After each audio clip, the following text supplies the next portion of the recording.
just going straight onto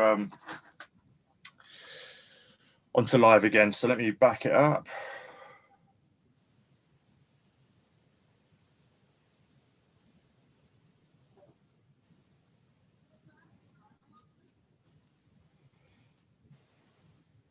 Okay, looks like we're back again. Okay.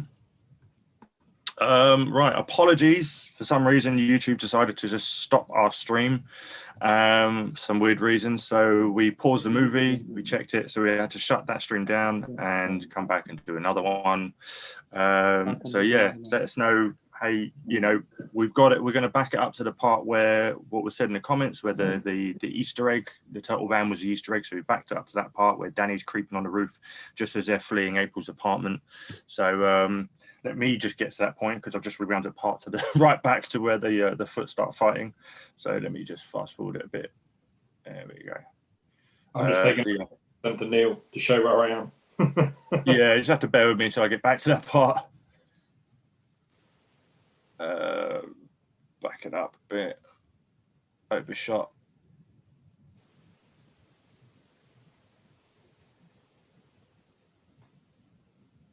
Okay, almost there.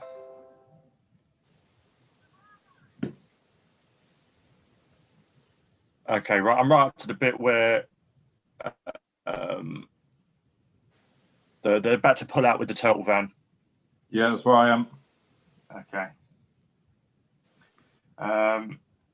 Yeah, so let's get out of this one and go to the next. Let's bear with me 1 second and I'll get the play buttons going again. I'm on. Where are we at? Ready? I'm ready to watch. What time are you roughly? I'm there. Burning roof. Yeah. So we are just at the point where they're all fleeing April's apartment. Tatsu's about to say ninja vanish, and the turtle van. Well, the Easter egg turtle van. The Volkswagen is about to pull out around the corner, and you will see Danny just lurking on the rooftop. So we're roughly about there. It is 47:37. Roughly the time on the movie that I've got on is where we are. So I've got it paused if you want to line it up again. So yeah, I'll give you a few moments to do that. But yeah, that's a shame. I don't know what's YouTube's dicking around. But what I'll do is once this one's finished, once we've done this, hopefully YouTube won't take this one down again. I will get both and I'll edit in together just a permanent watch along video. You know, this is for us now, for those that are watching now with us, and for us guys, this is just for us in the moment. And then once I've got an edited altogether video, then I can get rid of these streams, and then just that will just be it. But yeah, it's a pain in the ass, but you know, hell, it's YouTube. So, but yeah, we can call this an intermission, if you will, intermission. But yeah, let us know who's in, guys. Good to have you back, Maverick, 5UK. How was Hocus Pocus? Hope you enjoyed it. Neil Robertson, cheers for sticking around, mate. Really appreciate it. So yeah, so let me have a slurp of the old beer. Can't believe my Mutant canister's still going. I was put fresh batteries in. Okay, does anyone need the bathroom? Are we all cool? Okay. I'm good to go. Let's do it. Right. We're back on our nuclear launch code bit. Indeed. So play buttons at the ready. In 3, 2, 1, go. We're away. We're away. I am going to knock it down a slight hectares on sound, just in case it was the very, very low volume of my stream that YouTube decided, you know what, Ben? No, you're not going to have the stream today. So I'm loving the subtitles. It's great. I'm actually picking up things I never heard. You do actually, yeah. You just have to learn lines of dialogue that you just didn't get to notice first time around. Okay, guys. So yes, we are back on. I'm there. Good to go. Good man. Cheers, Maverick. 5UK. Appreciate it, my mate. So yeah. Before we ended the stream, we'd sort of watched all of this and commented over it, but before we realised that there was something wrong. But yeah, this whole scene, I loved shooting. This was great. This is the Shredder beating the shit out of Splinter. And yeah, first time I noticed that he actually had the robe wide open. That's it. The Tatsu look of shame. Yeah. And this stare down. Good acting from a guy, just from Tattoo Guy. So Just like, yeah, I fucked up. And then he beats the living piss out of this poor new guy that got his headband at the beginning. So this is what we were saying. Do you think he kills this guy or not? Yeah. So as I was saying before we realised that no one was able to see it. Right now, he's trashing the locker room and about to beat the piss out of the guy they just anointed at the beginning. And we want to know, do you reckon he kills him or just knocks him out? Because everyone's in sort of shock, and so is he. He sort of feels immediately guilty afterwards, like right now. The guy feels for a pulse and then looks shocked. Yeah, you're right. I just noticed that. Yeah. But it's like, he can't be dead because that's not a killing blow. That's just a backhand. No. And like we were saying, the way he fought Casey later in the movie, he should have wiped him out. Yeah. So time we're on clocking now 49:46.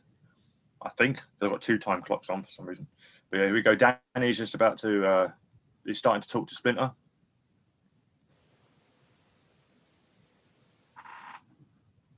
So as you pointed out with the robe open, I've never really noticed that before. What was that? Yeah. I didn't notice that either. So He's just there full on Winnie the Pooh, isn't he? Just letting it all hang out. Maverick 5 UK, some exciting, excellent toy photography shots right there. Yeah, for sure. Once we get a tattoo figure, I'll try and do that. The whole Shredder beating the piss out of Splinter, that I've already done. Happily check that out on my Insta. Necker needs to find this guy. We need tattoo. Damn right we do. Damn right. Once COVID's out of the way, hopefully they can actually get to him. Hopefully he's learned to speak English by now and he can understand them. I would have thought so. Tony Jaa learned English in the space of a year after Ong Bak. So I think he's all right. All fathers care for their sons. And we're at the farmhouse.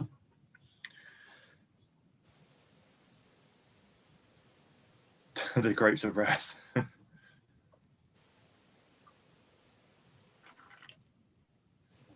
Oh, hello, April.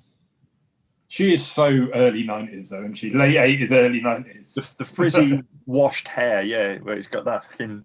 And just the clothes. Like, yeah. That's probably the only part of this whole film that's aged. Yeah. And this, I believe... Even like Casey will still dress like that now. Well, they dressing like it in the 60s, they'll still dress like it in 2000 and 900 and something. Yeah, this is the unmasked Casey figure I reckon we'll get, or one of the two. Is this the wife beater and just as is? Yeah, the farm version. We might get it if this is the version of April they release. They might do this as a 2-pack. Could do. I hope if they do this.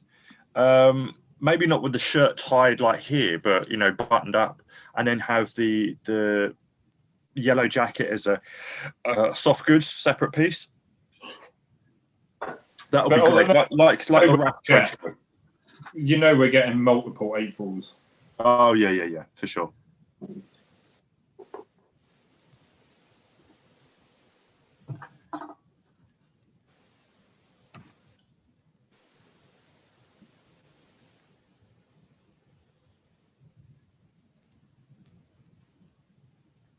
what's Donatello doing there? I'd love to know if she did these drawings. I think she didn't at all. But she was asked, was there a Michelangelo drawing? And there was, because there's sort of images of it online of him. There's like a close-up of his head and then him punching the punching bag, working out in the gym, because apparently Mikey, in this whole scene, took it the hardest. And April's little monologue over Mikey's drawing was that, I'm really worried about Michelangelo because it's a complete personality drop-off from him being all, the comic-y guy to being just inclusive, just reclused over the loss of Splinter. And which is exactly how it was in the book. Yeah, and that's what I love. The Mikey in the barn. Yeah, the Mikey in the barn, yeah. It's taking it the hardest out of all. With this whole thing is the fact that in the book it's Leonardo that's beaten, not Raphael. Ah, right, right. Everything else is kind of like this. Yeah. But in the book, obviously, it's Raphael, not Donatello, helping Casey with the van. Yeah. Donatello's inside trying to get the hot water working, and then Michelangelo was in the barn freaking out. Yeah. Great scene. I had fun shooting this one. Yeah. Yeah, this is beautifully shot. Mm. Just him sitting like the lone watchman. Yeah. Just sort of like napping at the same time, just caring about him. Just exhausted.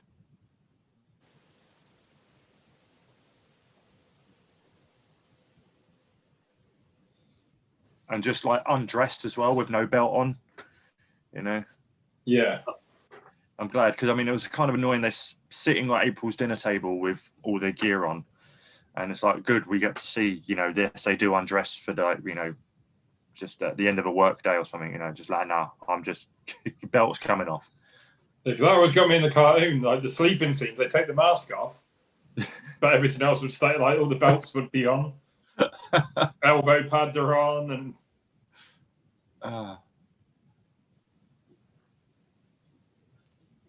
I love this when the chair breaks. Yeah. These two, the chemistry for these two are crazy. Instantly feel it. I'm drowning. You know, the scary thing though is how well she's aged versus how badly he's aged. Oh, big time. He looks like a proper old man now. Yeah, and she's just blossomed into a fucking MILF and a half. Okay, Star Marvel 76. I took the bus to see this at the theatre like 4 times when I was 13. Good. I don't remember ever having the experience of seeing this in the cinema. I may have done. It's just one of those childhood memories that you know, there's only a certain point in your life when you can start remembering from. No, I think I was 8 when this film came out. Yeah. And it was like the only way I was seeing it was on that bootleg. My godfather bought home for me, and we watched it on VHS. I watched the second one cinema, not the first one. See, I don't remember that one in the cinema. I don't think I actually got a chance to see it. I think both of them came out way too young for me before I went to cinema. Looking to re-release this in the cinema now, so I can go and watch it. 100%. I would love to see this on the big screen. Neil Robinson, I need to watch number 2 again. Seen this one countless times, but only wanted number 2 a couple of times. Only watched number 2 a couple of times. Yeah, see, I loved number 2 as a kid. For some reason, I had a thing for sequels. The Mikey in the barn training right there. And this part on the rooftop where it's actually Mikey, but they dubbed in Raph's voice. Splendor. Star Marvel 76. Do number 2, because I've been number 2 for a long time. Yeah, for sure. Yeah, just a comparison. We've got to do that. And I haven't seen number 3 for years. Not since I was a kid. So that will be fun. I mean, I've had therapy to forget it, so...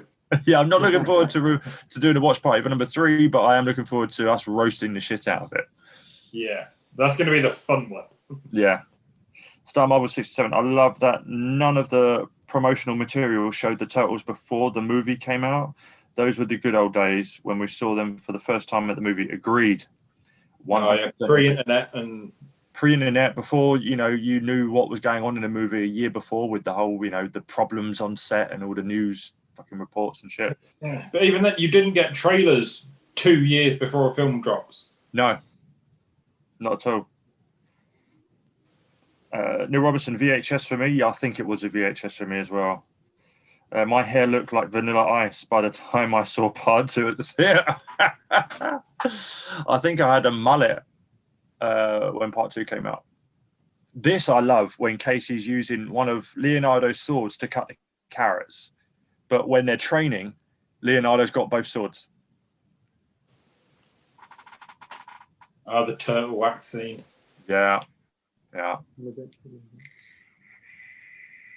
This is like would be considered like partial rape now if the Me Too crowd saw this. It's just like, no, you sit down and then I massage you. It's all accepted back then. Now, wouldn't be.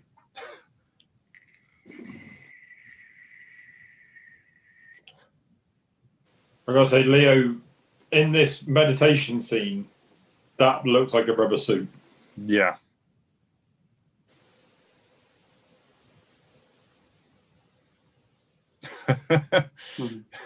Morning, Mikey.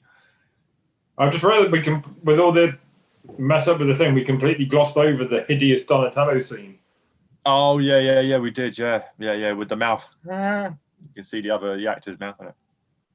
It's the freakiest thing in any Turtles movie, and that includes Turtles 3. Yeah.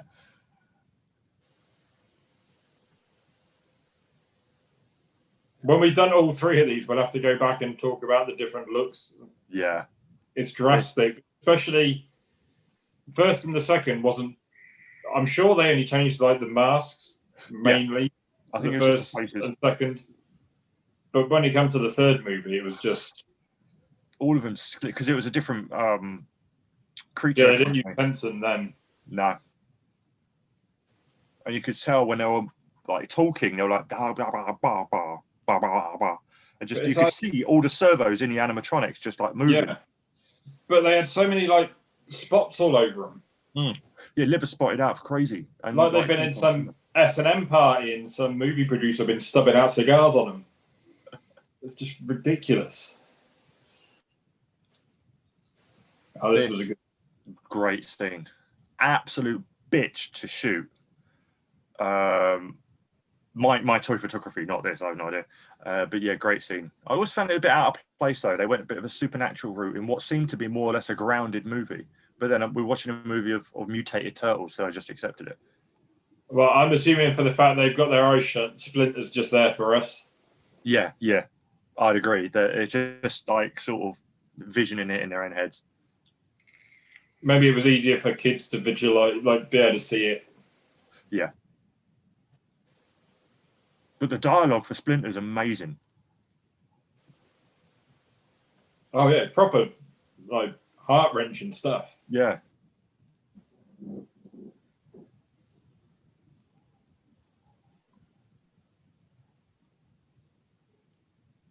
But there with Mikey, you can see the gap when like he's got tears coming down, and you can see the gap between the mask and the bandana where the actor could see where the duct is for the tears coming out, leaves a gap. Yeah. Well, that's really that's really nitpicking a 30-year-old suit that fucking holds up so well. Yeah.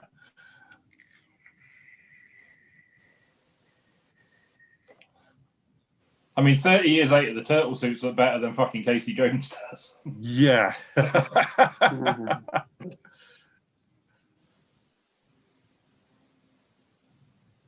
Yeah, you can. This is where you can tell I really hit Mikey home really hard there.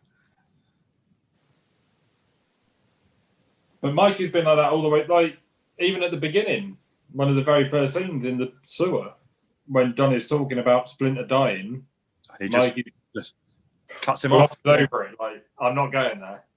Which is what makes me think, and no spoilers if you read it, that he is a last Ronin. Makes perfect sense. I'm sure it's going to be him. Yeah. We don't find out in this issue, though. Okay. I don't think we'll find that out till issue 5. No, not until the end, yeah. But even if there's like an allusion to it. Like Donnie just...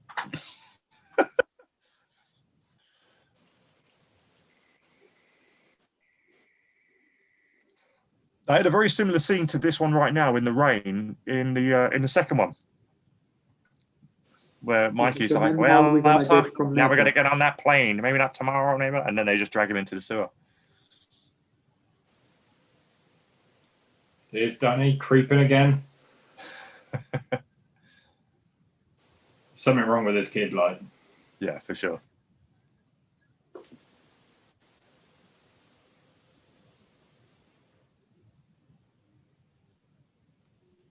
This is wobbly sword again.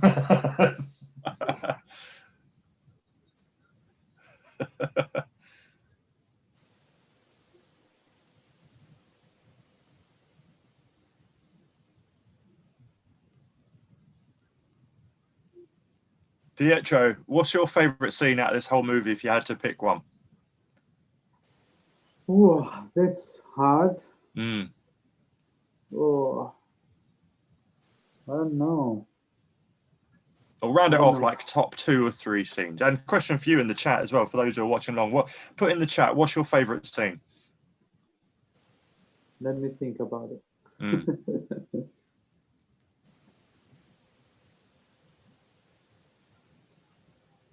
Yeah, Tom, let us know what your favourite scene as well, if you can pick it. I'm trying to think. Mm. There's so many. I mean, I think my favourite sequence in the whole film is probably the farmhouse. Yeah. Just the beat for beat, the way it flows. Yeah, Yeah. I agree. I think you get the best insight into the turtles. Yeah. Like you see their personalities more in that sequence than any others. Yeah, because they've experienced, like April's narrating, they've suffered their first defeat. You know, they're all, you know, let's go and kick some up, and then they've just been beaten. So you see them from a whole different angle, and their personalities really start to come out. Yeah. And now I do love this scene though, where they do the funeral for the pizza. Yeah, I mean, here now they're starting to get back into their, you know, playish, you know, upbeat vibe. Yeah. Apart from Raph, who's always on edge.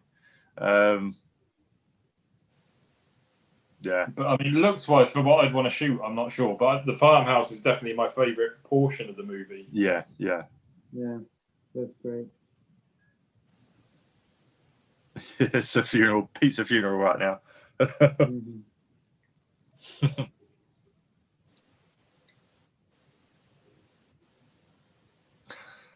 Donnie's cross-legged. Fun fact, the one thing that I know so far that I'm allergic to, penicillin. Really? Apart from that, touch wood, as far as I know, because I haven't found out the hard way, the only thing I'm allergic to, I'm immune to everything else. Casey sleeping in the van, just pissed off.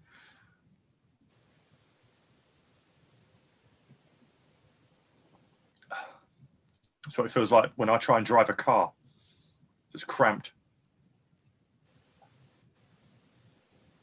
The Shredder's fight is pretty great too. Yeah, the fight scene with Shredder at the end is pretty awesome.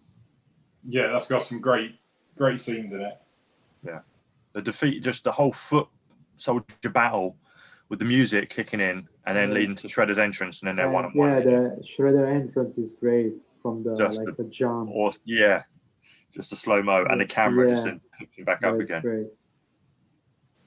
But again, when we get to the TMNT movie, the CGI one, there's a great fight scene in that at the end as well, where they're rushing into the building. Yeah, just that is amazing. Soldiers. Yeah, we just see them all. Yeah. That's what I'm looking forward to doing after this film. Like, we'll get the other two out of the way.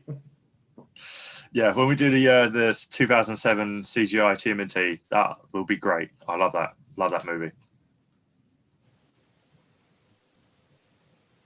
I'm not doing the Michael Bay films. Hell no. Sorry, they're off the docket. My God. I would review every episode of every cartoon series of Turtles ever before I touch the Bay films. Although they did have their moments. A couple. Yeah. Probably about 15 minutes spread over 2 films. Yeah. I enjoyed some of the music. I'll start looking through things that I liked in those movies. I don't want to do that right now. But Stephen Amell Arrow as Casey Jones, when he was first announced as Casey Jones in the movies, I was actually looking forward to that, because at the time we were into season 1, 2 of Arrow, and I really liked Arrow. I went to a con and got my picture with Stephen Amell because I was such a fan at the time, because I loved Arrow. So the first couple of series of Arrow were brilliant. When he was probably dark. Yeah, and then like the first half of season 2, when he fought Ra's al Ghul and died, and I thought, what the hell, have they killed him off? First half of the season, and then obviously he came back, and then after that it just went downhill for me. But yeah, and then to have him cast as Casey, I thought, okay. I mean, I was sort of fangirling out for Stephen Amell at the time, so I was excited, and then I saw it, and I was like, oh God, what is this? I mean, it wasn't his fault they gave him nothing to work with. He was like a really upbeat, happy Casey Jones. Yeah, he just looked like Stephen Amell. They hired him for Arrow and then changed it. And Arrow suited Casey Jones. Yeah, Stephen Amell, I don't think I had a big acting range at that time. Oh, look, the next NECA figures.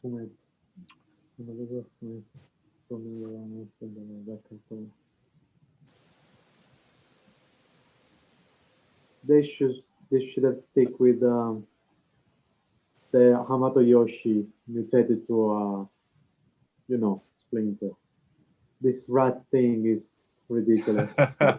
What, the Hamada Yoshi was the one that changed into Splinter? Yeah. Thing is that worked for the cartoon, but I wouldn't believe that in a movie. Yeah. But what's drawing the line here is that they went for the rat mutated. It kind of flows with turtles mutating into intelligent beings. A rat does the same. That makes sense. But in this movie, as we said before, it seems like Splinter had a shitload of intelligence already before the mutation. Too much. I just love his, just dungaree look. It's like, you were a ninja, mate, and you're bringing in shopping and get taken out easily. I don't get why, for a start, he fled Japan with his wife in fear, but took his pet rat with him. Yeah. That I'd have just left that part. I'd open the cage and about see you later, but you're on your own. Yeah. And then secondly, the Shredder takes down the wife, fair enough, and then Hamato Yoshi, the ninja master, and the only injury he gets is from the rat. Yeah.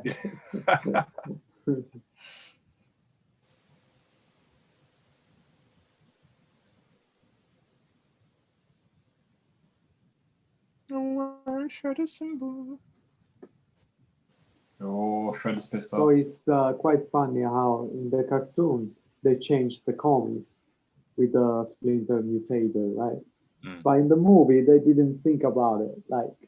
No, it's like the only thing they pulled from the cartoon was April being a reporter, and that's it. Yeah. And they sort of sold it, which especially at the time, now is great. At the time, I didn't notice it as a kid. Yeah.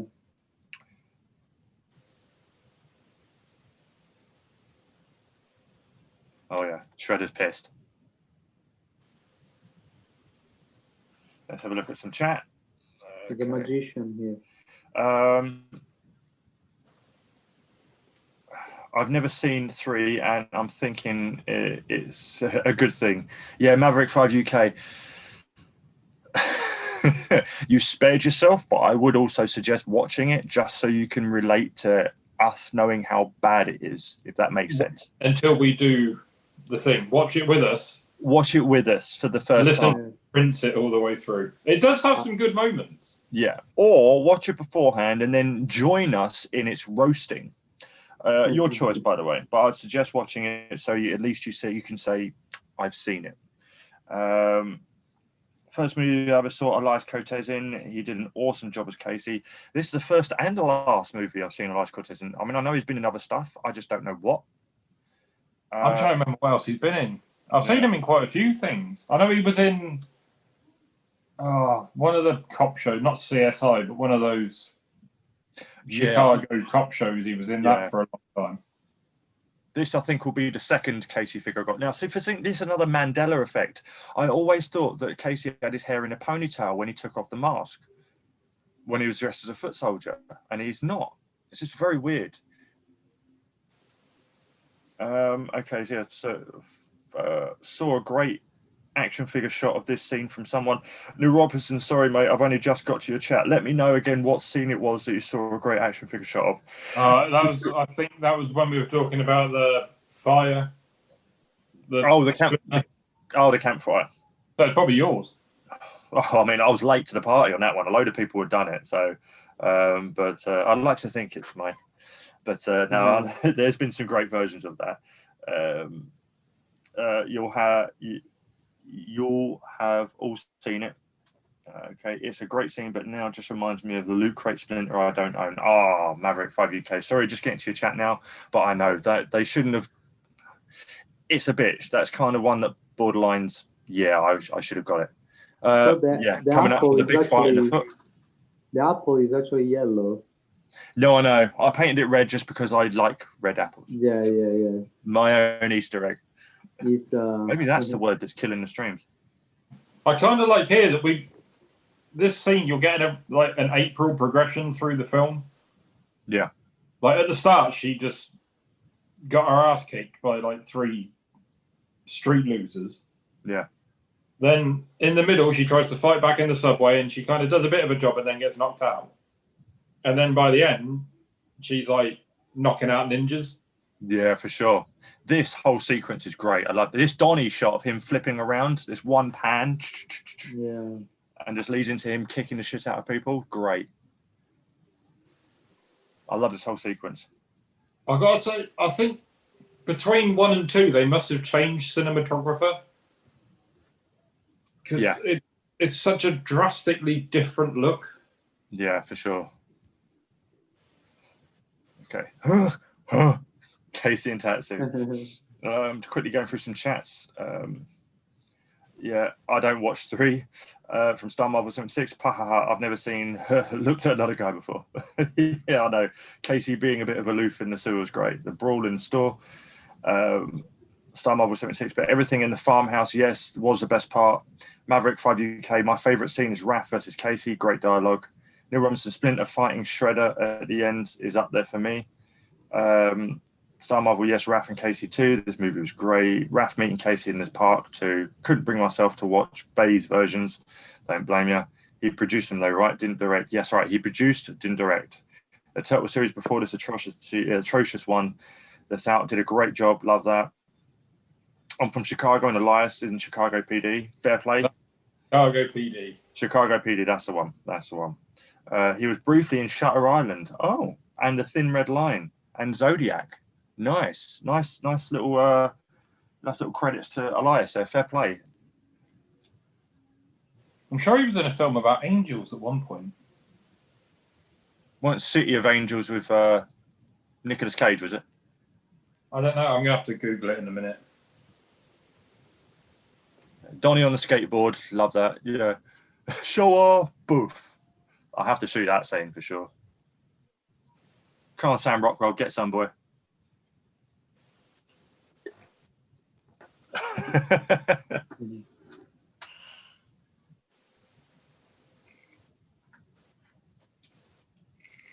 Almost an Angel. Almost an Angel. With Paul Hogan. Damn. Crocodile Dundee. That was Paul Hogan, right? Yeah. Yeah. Cool. He's actually been in a lot of films. I can imagine he's got some parts like he just scattered around. He was in Benjamin Button. Was he? I'm gonna have to rewatch that. I love that movie. Yeah, he must have been looking old by that point. Yeah. Oh, I mean, the highlight here is probably the very Harold and Kumar 3D Christmas. And I watched that. I've seen that movie. I do not remember him in it, but I probably wouldn't have recognized him.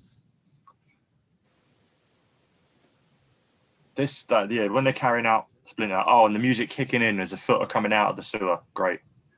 This whole sequence here is fantastic. But again, you can really tell this is a set.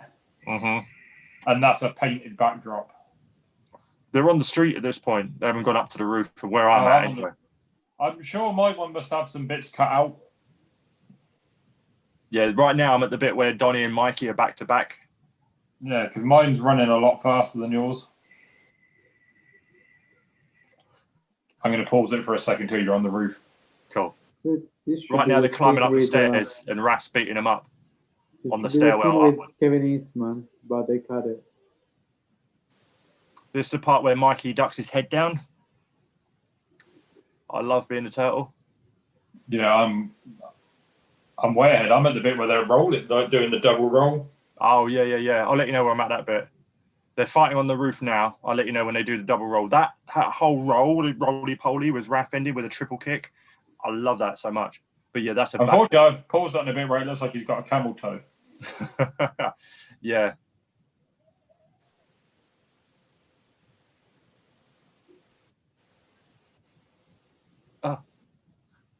Yeah, Leo doing the flip and then rolling around as the foot's trying to hit him is hilarious.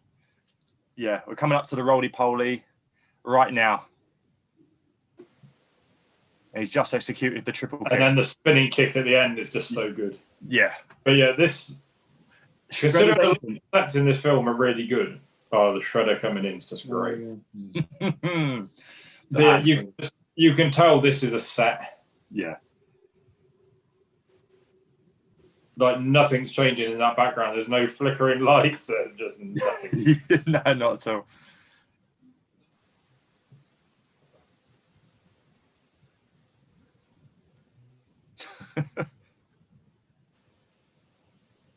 Looking at this though, it just makes me so happy that NECA had done such a good job of this figure. Yeah. The shredder. This is where the animatronics on Donatello fail a bit. The lips look it.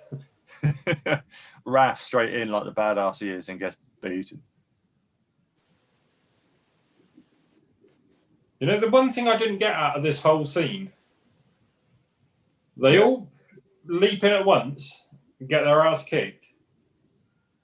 At not one point did they think, well, why don't we all go for it? 4 on 1. Yeah, and there is a scene where they do just all when he's like, when he's taunting him about Splinter, and then all of them charge in, and then it cuts to just the 1-on-1s again with Donnie. Yeah.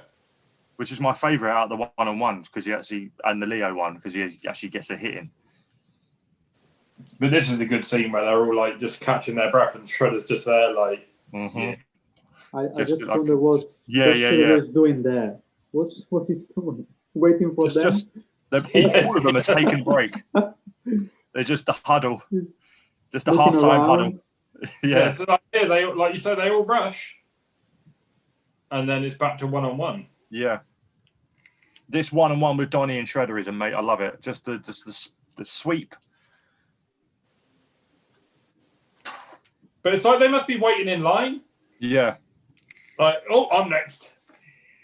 Not once did they think, oh, Ruff's taking him from the front. Well, if you've seen him in the back. If you've seen an old Bruce Lee movie, right, where he's fighting a multitude of people, you would notice he's fighting one person at a time, and the rest are just doing this in the background to make it seem busy, just like that. Yeah, I mean, there was a Jet Li film where he was fighting a bunch of UFC fighters. Yeah. And in the interview, they said, like, how realistic would that be in real life? He's like, in real life, I get my ass kicked. Like, there's like 10 blokes that know how to fight. He'd be able to take one down and then get beaten by everyone else. Yeah. Unless they're stood in a line coming one at a time, I'm fucked. Jackie Chan is the only one that made it seem realistic that he can fight multiple people at once. And that's because he's using every object around him. Yeah. This Leo fight is my fave as well. It's a bit close quarters, but you see the cut on Shredder's arm.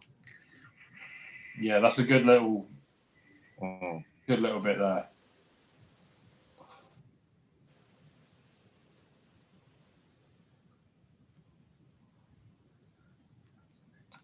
Finally seeing Leo lose it. This is like Leonardo going all Raphael. Yeah.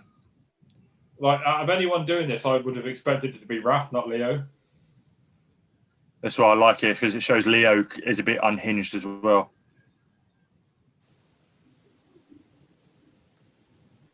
Yeah. The only time I want those mutant that might be where the tension is. That Leo feels the same as Raph, but bottles it in because he's the leader. And Raph can let it go, and it annoys Leo that he can't let it go. No. Oh, fuck. All four of them have just got great personalities, man.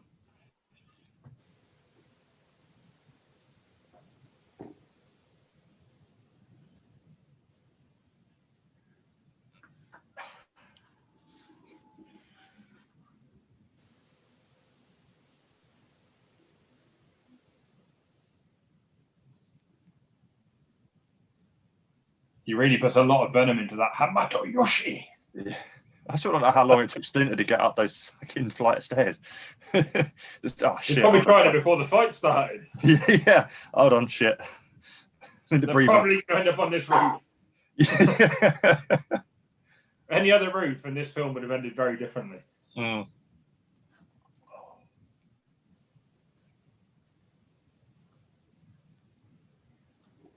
Yeah. Sounds how I sound like I'd take a shit.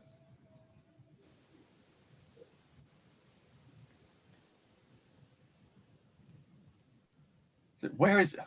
You get all the foot on the street, like the kids not in foot uniform. But where's everyone else? Where's the authorities? Where's the police?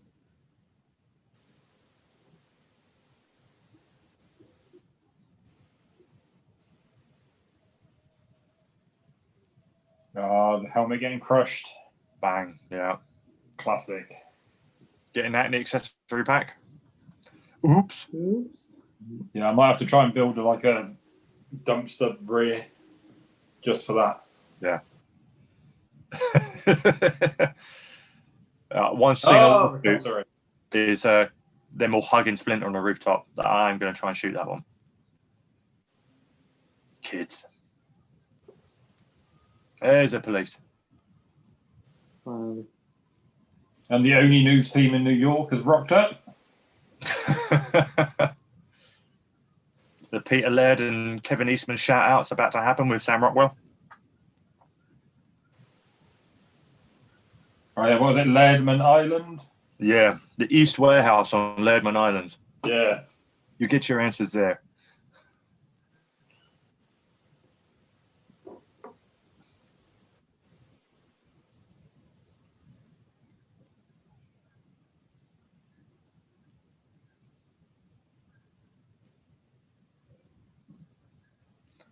It's $20. I wouldn't have worried about that. $20 was a lot of money back then. Yeah. He's now a man. Dan. I finished sneakily wanking over apron cupboards. I'm now. Now I want to have sex with her. For real. Not just in my head.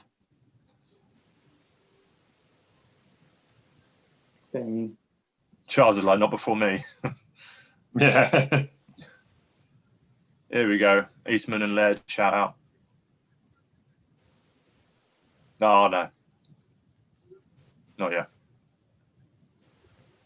We got April negotiating first. When does it ever happen in real life? You just demand shit and your boss gives it to you? Like, he has the authority. I've tried it. It doesn't work. Yeah, like he is her boss, but he has bosses. He doesn't have the authority to prove all of this.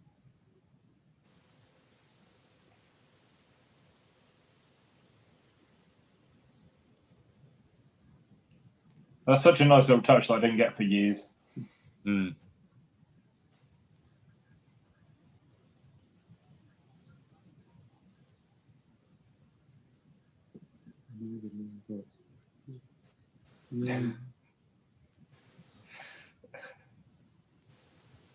Puts a smile on my face.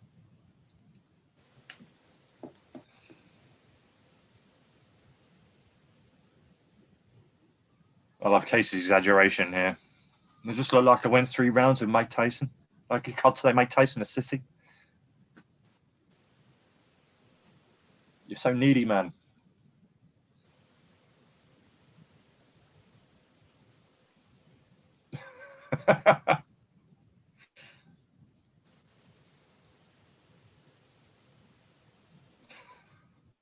Oh, the obligatory Splinter joke that they carry through for the next fucking films. Yeah, I made it funny. We were awesome.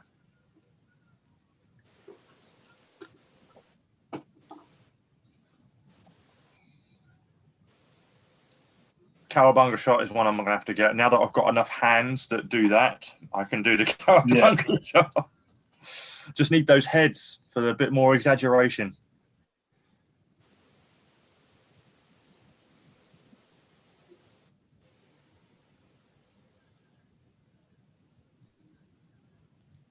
Cowabunga. And that is it. Just an excellent turtle wrap to finish it off. Yeah.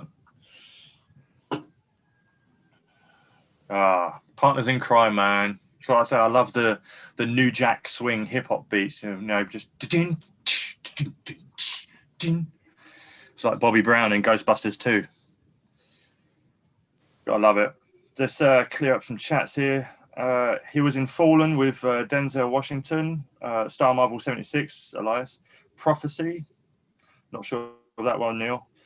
Star Marvel 76. It's called Fallen. Walken was in. Oh, Christopher Walken was.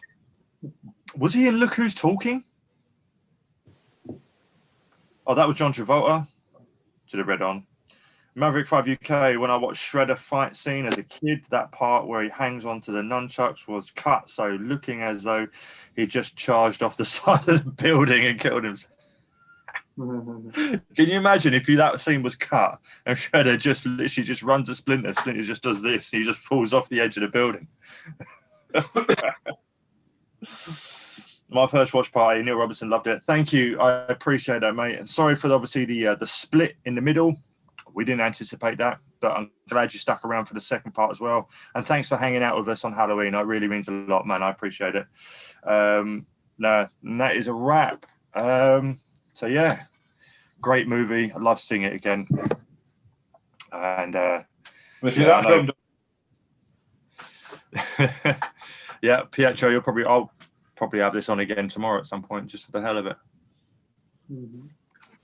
But even though I go back and like Google reference images from the movie in order to, you know, get a shot in when I'm doing one, it's not the same as watching the whole thing for real. And just reminded of all those little other scenes that you could do that, you know, people not that don't stand out, you know, but you know them. Mm-hmm. So I love it. Let's stop that. Gosh, there we are. That is a wrap. Do you know the turtle rap at the end though?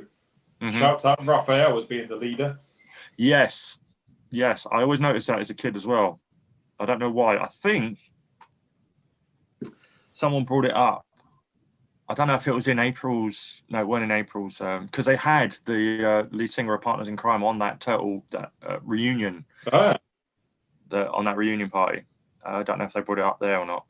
But I know someone brought it up and it was answered, and I can't remember why. But yeah, that's right. No idea why they mentioned him as a leader. He wasn't the leader in the books. It was still always Leo, as far as I know. Yeah, it's always been Leo. Apart from Rise, the new one. That's it. In Rise, they changed it all around, didn't they? Massively. Like Leonardo was like more like Michelangelo. Oh yeah, I don't know if I could adjust to that. I mean, obviously, new kids watching it will see it, but if you change it that much, then that's all they're going to know until their parents show them otherwise. And then you're going to have your parents and your kids bickering over which Turtles was better. I've never really watched it, but it's meant to be all right. In fairness, it's meant to be quite a good show, but I think they've done a Netflix. I still love the 12 series. 2012 series. Yeah.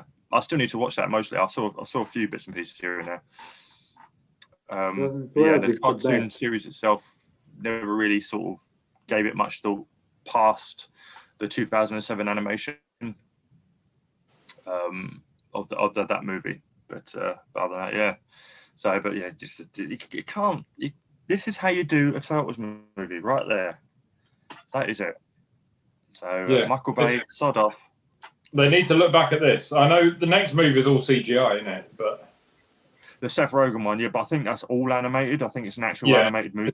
It's a total. I think it's total CGI all the way. Whereas, we need one of these again. That it will do well. Like the love for the Turtles is still there. Yeah, 100%. Especially with us and the kids.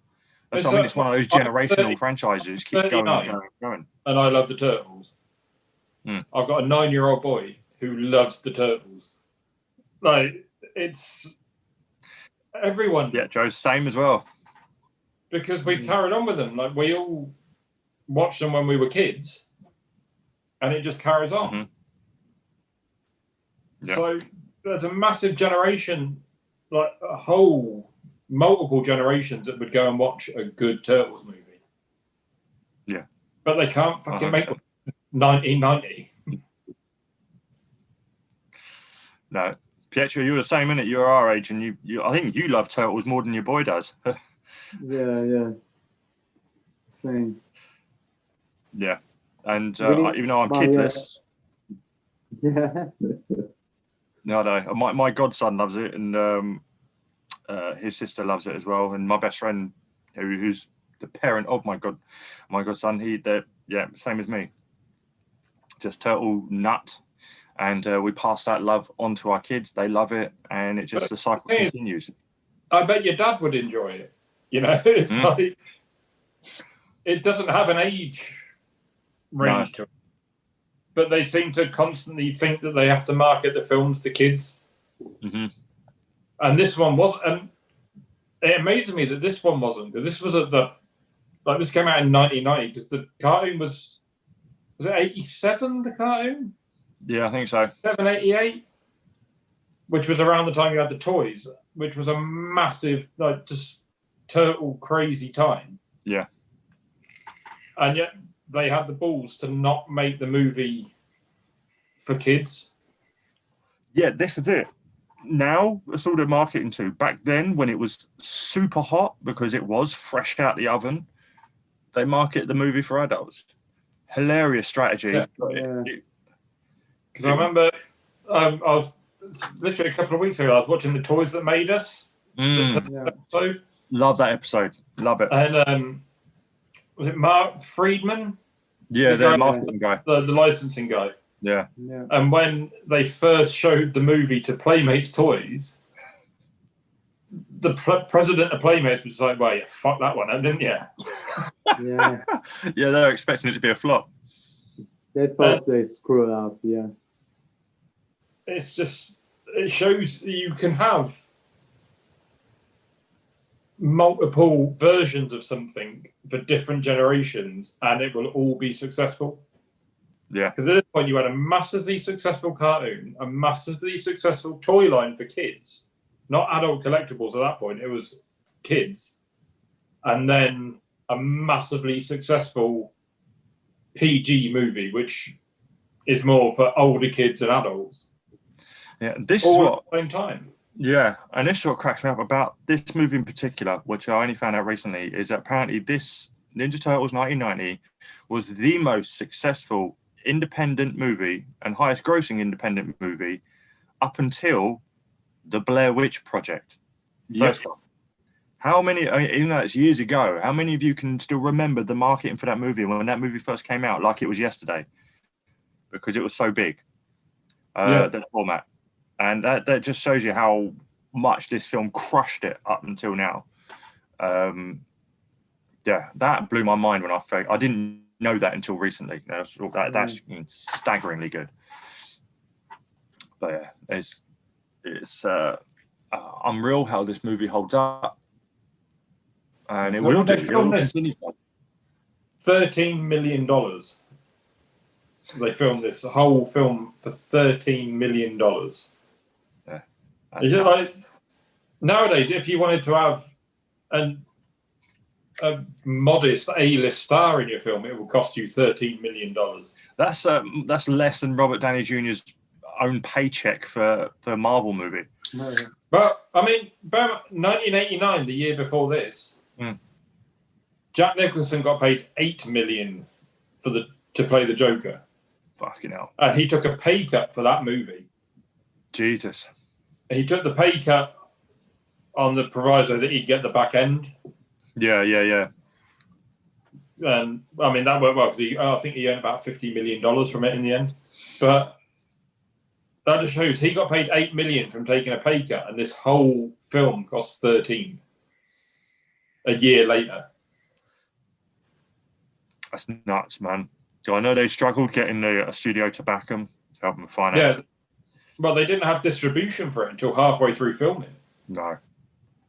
So they were filming it with no idea if it would get released. Yeah. It's had so much against it. And there's us now, 30 years later, enjoying the shit out of it with you guys. Still talking about it. Absolutely. Yeah.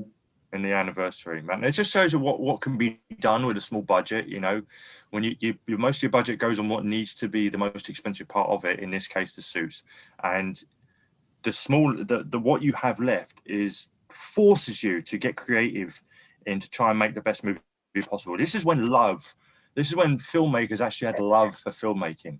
Right now, it's just like, I want all this money, and I'll just half-ass it. I won't push my talent to the best of their ability. You know, and I just want my name on it, and that was it. It gave me Hollywood status. Now this is how you make a film. You know, and it's just, yeah, films don't get made like this anymore.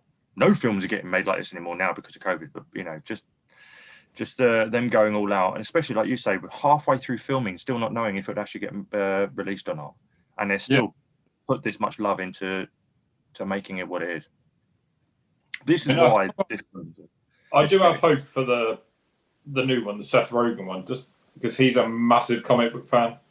Yeah, like he was it Preacher they did? Yeah, Preacher did, and he's also executive producer on The Boys as well because he loves the book. But I remember I saw an interview with him about the Preacher one, and they said like, why are you bringing the Preacher to the screen? And his answer was, because it's going to happen whether I do it or not. And I'd rather I do it and do it right. Yeah. That's the thing. Same thing with The Boys, and it's just a shame that it's just when studios get in the way, and because The Boys season 2 sort of fell off for me a little bit. But they went into the same sort of typical route that where Hollywood's going with it, and rather than just stick to what made the comic so great. Is it even those who are on board that love it, like Seth Rogen is, even though their hands are tied when the people who are paying the bills say they want it this way. And, you know, it's a shame Preacher didn't take off as well as it did, but I'm glad that it had some sort of live action medium pulled from the comic for it, as well as The Boys. You know, there's some great independent books out there that are massively deserving of a live action format. I'm still waiting for Why the Last Man to get. Exactly. Why the Last Man's the first one that springs to mind. I would love if someone had the balls to do a 3D animated We 3 short film. Did you ever read that? With the bunny rabbit and the hair in the robot suits? That was so great. Obviously a lot of fuck me, you'll crucify me for forgetting his name. The guy who did Watchmen and League of Extraordinary Gentlemen. Alan Moore. That's the one. I'm glad that even though he hates his properties, the way they've turned out live action, I'm glad that his independent books outside of Marvel and DC are being, you know, have been given the live action treatment, whether you found them good or not. They've been, the spotlight has been put onto that side of comic books, you know. The Walking Dead is a TV show, and it fell off a little bit, but at the time it was great. I loved seeing it, and stuff we just never thought we'd see in comic book form get the live action spotlight. So yeah, it's nice in aspects, and just pray that it's been done well. But let's say nowadays we've got Batman Begins and Iron Man to really thank for where we are now with comic book films. After Batman and Robin, it was just I give it to the first X-Men and first Sam Raimi Spider-Man. It was a shame because whenever that discussion gets brought up, which then later turns into arguments on Facebook, the first Blade movie always gets skipped because it came out, was awesome, but then nothing ever came of it in terms of igniting a wave through Hollywood, which is a shame. But it will always be seen as one of the first of like the big budget, or that was given a big enough budget to actually look good on screen, comic book movie. Before then, you could give it to, like, you know, the Dolph Lundgren Punisher, the David Hasselhoff Nick Fury movie, that old Fantastic Four movie, fucking Meteor Man. You can whittle it all the way back down to there as who was the first comic book adaptation. Yeah, that's not the argument. The point is that where there are now is there's only like a select few that you can thank. Batman Begins is one, first X-Men, first Sam Raimi Spider-Man. What was the other one you said, Tom? Oh, I can't even remember now. Oh shit! I just had it on top of it. Oh, fuck me! That's what happens when I have 4 beers. Batman. Even back then, like the X-Men, X-Men 1 was a great film, but you can tell how little faith Fox had in it because the final battle scene, the big final climactic battle scene for a big budget superhero film was set in a gift shop. Yeah. That shows you how much faith they had in that film, that they wouldn't give them the budget to do something better than having a fight in a gift shop. No, it's like, and then some trinkets getting knocked over was like the big thing. Yeah, and then when it moved from that, where else did it go? Oh, we're going to stuff you into the torch of the Statue of Liberty. Yeah, you're going to fight there, or on top of her head, where you make one wrong move and you slip and you fall. That could have been so much more than it was. And the big, and you see, like with X-Men 2 and X-Men 3, like the budgets were getting progressively higher. Yeah. But it's like and the films were getting progressively shitter. Yeah. Well, X-Men 2, I still stand at, as I say, a lot better. Well, for me, I personally think that's a lot better movie than X-Men 1. But yeah, X-Men 1. Yeah, I've never been a massive X-Men. I like the cartoon. Yeah. And I used to read the books a bit when I was younger, but I was never massively into X-Men. No, same. I was excited for it when, just because something Marvel, before Spider-Man, was actually getting the live-action treatment. So I'd be all in. And I remember seeing X-Men 1 at the cinema. And what would have been a great fight scene had they'd actually taken the time to do so, was having Wolverine and Sabretooth in the snowy woods. Perfect setting for both of those characters. Yeah, that could have been a good 2 second fight scene right there. Yeah. 2 seconds. Like, and it's like, come on, man. These two are iconic for going at each other's throats, which is the one part of X-Men Origins Wolverine that I actually give it for, was that they actually had a good dynamic between Sabretooth and Wolverine, even though played by a different actor. And the fight between them. I think the first film wasn't too bad, the Wolverine one. Then it was all right. And then the second one kind of improved it and was kind of... The Japan one, the Wolverine. And then Logan just fucking came along. They smashed it, like one of the best comic book movies ever made. 100%. Unreal. But you can see its progression from there. You know, Spider-Man 2, Sam Raimi, still considered one of the best comic book movies ever made. It was great. Yeah. And then number 3. That's it. They followed the chain where the first movie was great. The second movie, it was rare for a franchise to do that in its terms of its trilogy. The second movie was even better, and then just completely let down by the third.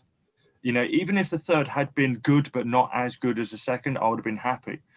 But to be that bad, and I would try and say, like, you know, even with bad films, I'd like to say, well, it had good bits in them. And like, I can only think of, it's a stretch. I can't even stretch to find a good part in part 3. But you can tell. But you've got the Nolan Batman trilogy. I think the Nolan Batman trilogy compares really well to the Godfather trilogy. Yeah. It's like, shit, this is really fucking breaking new ground. Yeah. And then you've got the second one where you're just like, it's taken that and just fucking blown it out of the water. Mm-hmm. And then you've got the third one where it's like, you could have probably kind of left it at the second. Yeah. I'll still watch it and it's good. Yeah. It wraps up. Yeah. It wraps up everything. Yeah. You tied up all the loose ends. Mm-hmm. And that's about it. Yeah. I agree. Beat for beat. The Dark Knight Rises was... Yeah. It had the Dark Knight it had to follow the Dark Knight, and the Dark Knight is basically, you know, it's if a supporting act of a comedy gig is a killer, but then obviously your main act is phenomenal, and then you've got a supporting act come out afterwards, and you've got to try and top the last guy, and it just doesn't happen. But you're still okay. The Dark Knight is the Godfather 2 of superhero movies. It's just a masterpiece. Yeah, 100. And Ledger is crazy in it. I mean, personally for me, my favorite out of the 3 is Batman Begins, and then it goes 2 and then 3. That's just me though. I just have a soft spot for that first one. But yeah, the first one was... it's the pinnacle. Is the second for sure. And yeah, it's just, you know, going back. The first one is more Batman. Mm. Like, you've got a villain, poisoning the water supply for no good reason, and then doing something else with a power converter for no good reason. And it's just that's a superhero movie. Yeah, I guess for me it was kind of like I enjoyed seeing this version of Batman's origin, and they sort of explained everything beat for beat. Where did he get his car from? How did he get his training? The first time you'd seen Batman, but the animated series done bits of it. But on film, it was the first time you've ever seen him get training for what he does. Yeah. Because 89 Batman, the only slight hint you get that he's done anything training-wise is when Knox and Vicky Vale are in his armory. And he tells them that he bought a suit from Japan, which obviously means he's been to Japan. And then you think, well, maybe he learned to fight in Japan. Yeah. But that's about it. You didn't ever get told. No. That's it. He's always just there. We'll save that for when we do the Batman commentary. Yeah, definitely. I know we've gone a bit of a all-over tangent after this, but yeah, no, Turtles is Turtles, man. You know how much we love it. And it was just so much fun doing this one. And Part 2 coming up. Part 2 will be coming up. Hope you. I desperately need the loo, but I think it's also probably a good time to wrap. Yep, I think we covered it all. This was absolutely awesome doing this. I loved it. Shame we got cut off in the middle, but we came back, and I may leave it as 2 parts, or I'll condense them and do a reaction with the thing on there. It would only be like part 1, part 2, 10-minute, because I have to adhere to copyright. But let me know what you think. I'm all right leaving it with the stream. There's 2 parts as it is, or I might have a user-friendly version up there. I don't know yet. But yeah, so we will continue with part 2 eventually, some point in part 3, and in the 2007 animated movie as well. Michael Bay can eat a dick. Yep. And so can the next Mutation TV series. But yeah, so thank you to everyone who joined in on this. Venus is not a turtle. But yeah, thank you to everyone who took part in our first watch along. I really, really appreciate it. And yeah, I hope you enjoyed it just as much as we did, and continue to enjoy it. And yes, Pietro is Michelangelo.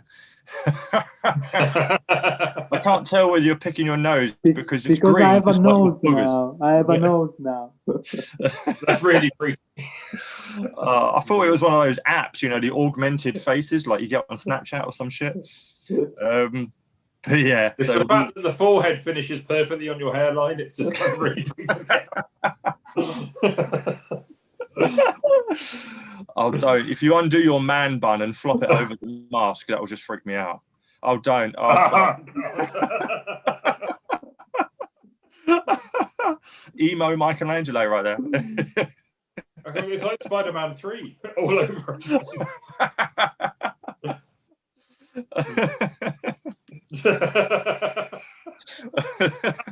Oh my. Oh Pietro, aren't you dashing? Oh my god. Oh shit. I think it's a good place to end it before we all go mentally. Yeah. But thank you again for watching, everyone. Thanks again for Tom and well, what can I assume is emo Michelangelo for joining us. And we're going to I'll let you know when we do part 2, but next week will be a review of The Last Ronin. If you fancy tuning into that, we're going to get all into this and see what all this is about. But yeah, this has been great. Thanks again for hanging out, everyone. And yeah, I guess we'll wrap it up there. Guys, thanks very much. Appreciate you as always. Guys. And to everyone at home, let me just see if there's anything quickly in the chat. Let's have a look. It's like there's a good conversation between each other. I'm back as a kid listening to the theme song on vinyl with my headphones on. Total Power, absolutely. TURTLE Power. Great watch, cool fellas. Nice one, guys. See you in the next one. Yeah, I'm done for more movies. Down for more movies. Good man. Thank you, Maverick 5 UK. Absolute best of the Thieves films. Terrible still, but superior to the first. Which one? X2. We were talking about the X2. Blade 2 is also better in my opinion than Blade 1. I like Blade 2 a lot. there is a couple of those wonky CGI moments, but I love Blade 1 I need and 2. to watch Blade Blade. 3 again is... I need to watch the Blade trilogy again. Yeah. Blade 3, Ryan Reynolds saves it for me. This may be an unpopular opinion, but the Nolan trilogy... Ryan Reynolds will save anything. Sorry, mate? Ryan Reynolds can save anything. I'd watch Ryan Reynolds sleep with my wife. I'd watch him in anything. It's that good. I'll just watch Ryan Reynolds sleep. Just that'll be enough. Stroke him occasionally. Yeah, just be there, lying next to him. Hey, y'all. I'm watching Ryan Reynolds sleep. But yeah, this may be an unpopular opinion, but Nolan trilogy didn't blow my skirt up. I just didn't like Christian Bale as Batman. Fair enough. Fair enough. I can see that. I think he was a much better Bruce Wayne than a Batman. Yeah, I agree. Actually, he pulled off Bruce Wayne brilliantly. But yeah, so me. Depends, people's cup of tea. Most enjoyable. Catch you next time, fellas. And haha, it looks like Leatherhead has made a mask out of Mikey's face.